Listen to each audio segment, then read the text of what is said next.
Halo teman-teman, kembali lagi dengan saya Putu Suna Kunci, tentunya di PSK Channel.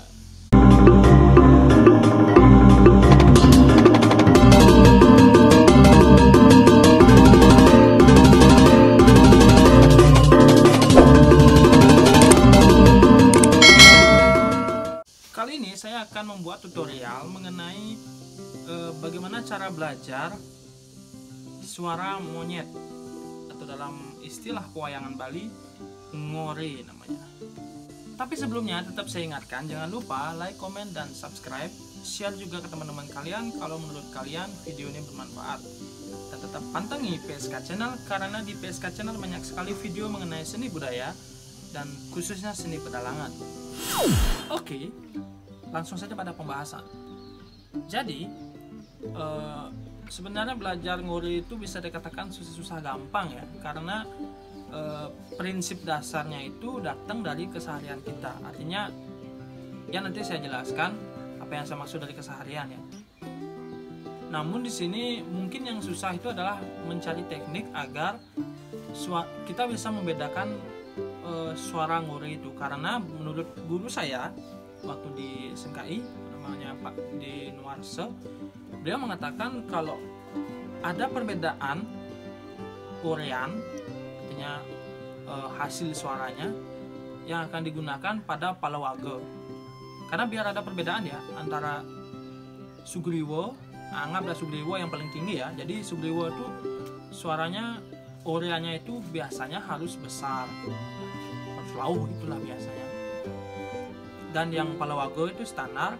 Kemudian yang monyet-monyet kecil itu ya kecil. Jadi itu mungkin yang buat orean itu agak susah ya, karena kita harus mencari teknik agar bisa menciptakan suara yang besar, yang menengah, dan yang kecil. Ya walaupun saya tidak menguasai ya, artinya secara prakteknya, namun secara teori ini berdasarkan pengalaman saya yang sudah pernah saya jalankan. Jadi dari sana saya menganalisa prinsip dasarnya, dan berikut adalah prinsip dasar ngori. Pertama adalah seperti orang mengecuh, atau berludah. Kalau kalian pernah ya, karena saya sih biasa kalau pengen berludah. Mohon maaf, ini bukan maksudnya resem atau gimana, itu nggak sopan. Jadi contohnya seperti ini. Nah, itu prinsip dasar dari ngori. Itu dia. Itu yang pertama. Yang kedua adalah hendak mengucapkan huruf K, cuma tidak terucap. Nah, coba bayangkan itu. Kita ingin mengucapkan huruf K tapi tidak terucap. Jadi kan gitu dia. Itu yang kedua. Baru ya kita gabungkan menjadi yang ketiga. Hasilnya adalah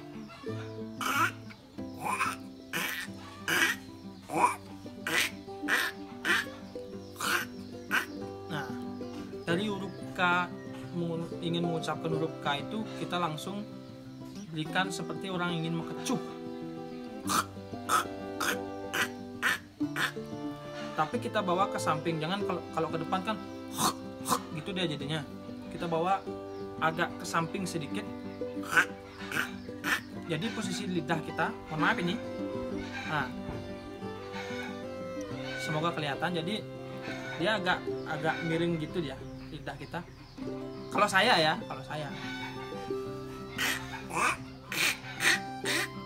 Nah, itu 3 prinsip dasar dari ngori. Kemudian baru kita bisa kemakan.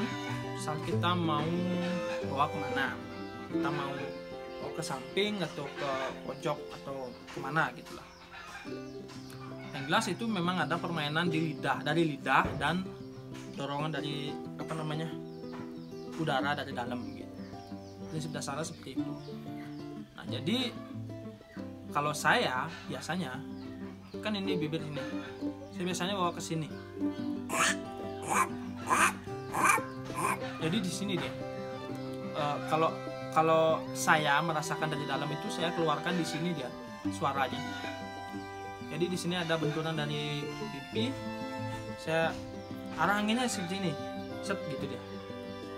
karena dari bibir saya bawa ke kiri gitu. Kira-kira seperti itu. Kemudian bentuk mulut juga mempengaruhi. Jadi kita bisa bentuk mulut kita misalnya itu boleh. Tapi kalau saya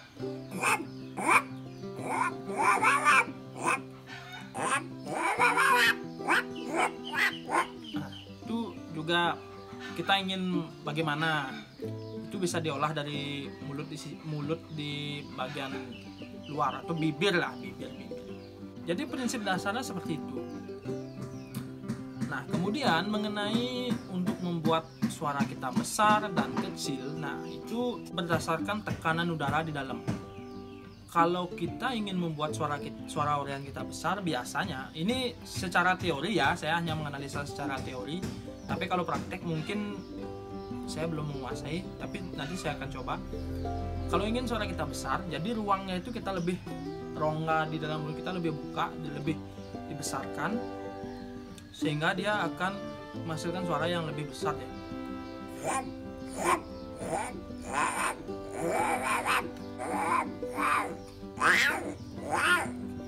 Itu mungkin ya, tapi mohon maaf kalau jelek ya, karena saya sudah katakan tidak terlalu menguasai. Dan kalau misalnya kecil ya seperti tadi.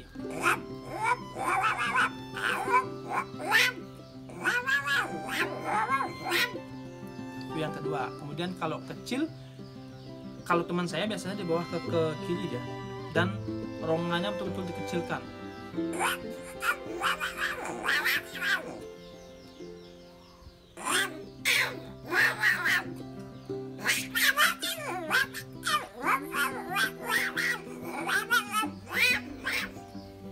Itu mungkin ya, mungkin. Dan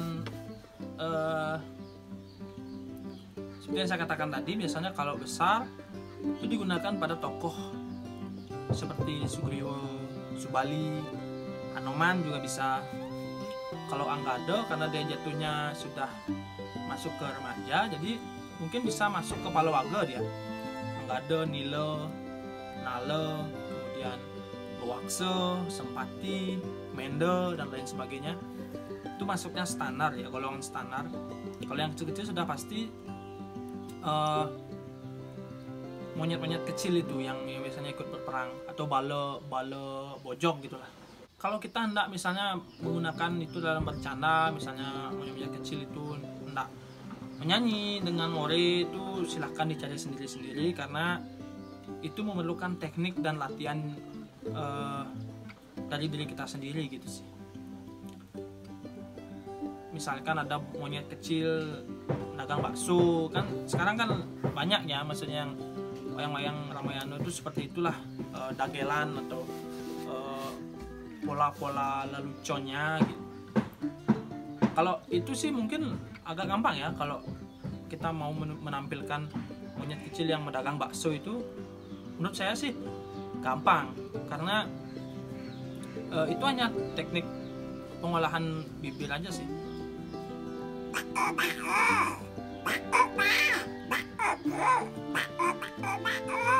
Nah, jadi seperti itu dia caranya. Tetap menggunakan dorean, cuman kita olah dengan bibir gitu. Saya pikir penonton pasti mengerti dengan pola seperti itu. Atau misalkan ini agak jorok sedikit ya.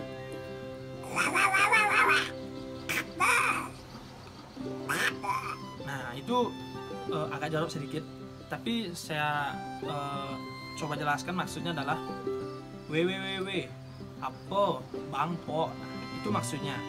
Cuman itu hanya sebagai lelucon aja sih.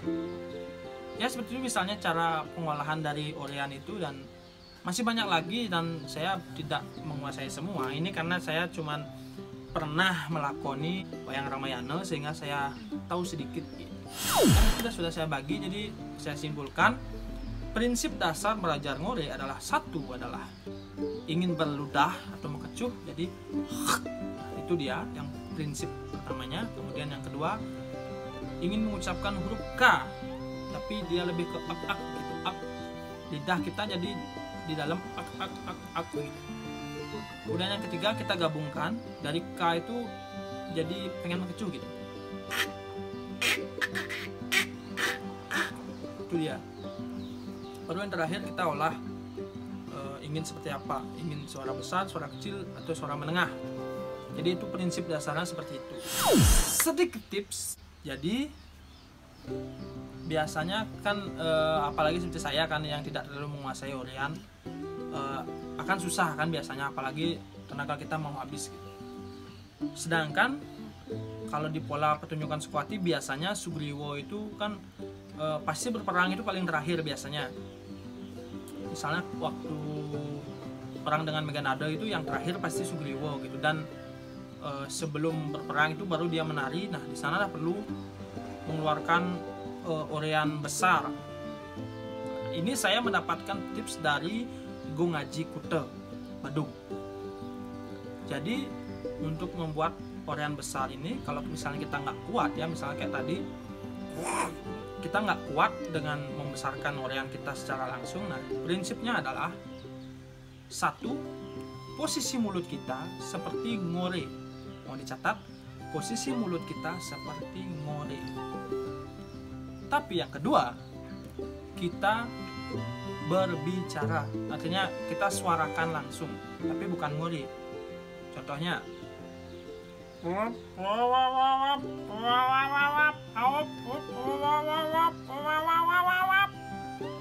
jadi kita seperti menirukan orang ngore, tapi kita tidak ngore. Jadi kita menggunakan suara.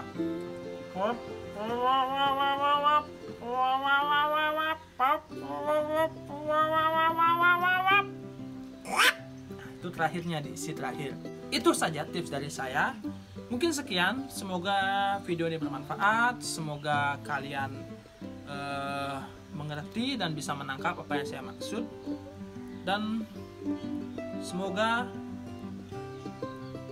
semua bahagia.